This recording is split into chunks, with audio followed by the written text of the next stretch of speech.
Wake me when you need me.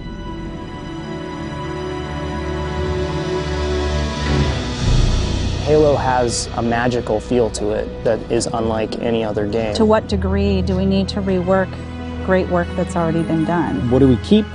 What do we throw away? What do we add? Equally, we want this to be our Halo game and the first Halo game that 343 has developed. We've really focused on trying to craft these moments that live up to the legacy of the Halo experience. We're working within the constraints of what makes Halo Halo, but trying to make every aspect of it bigger and better.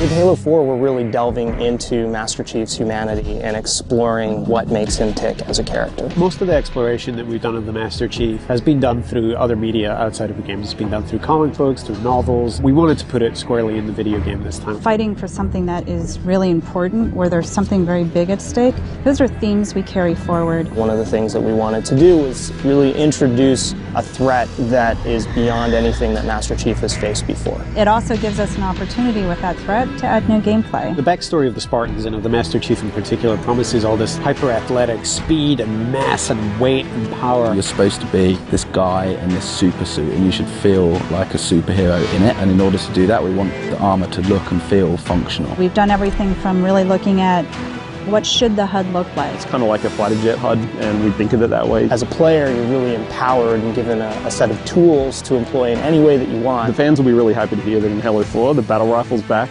It's the old burst fire precision weapon that they know and love. All weapons, vehicles and enemies have all been updated graphically. A lot of that is just in service of the experience we're trying to create. We want you to feel like you could step right into that world. We're trying to bring that across in multiplayer, that there's this whole universe out there and you get to play in all these cool locations. We're absolutely creating multiplayer levels from scratch. So these are not play spaces that are recycled from the campaign. They're purpose-built with competitive in mind. The two maps that we're going to be showing are Warhouse and Wraparound.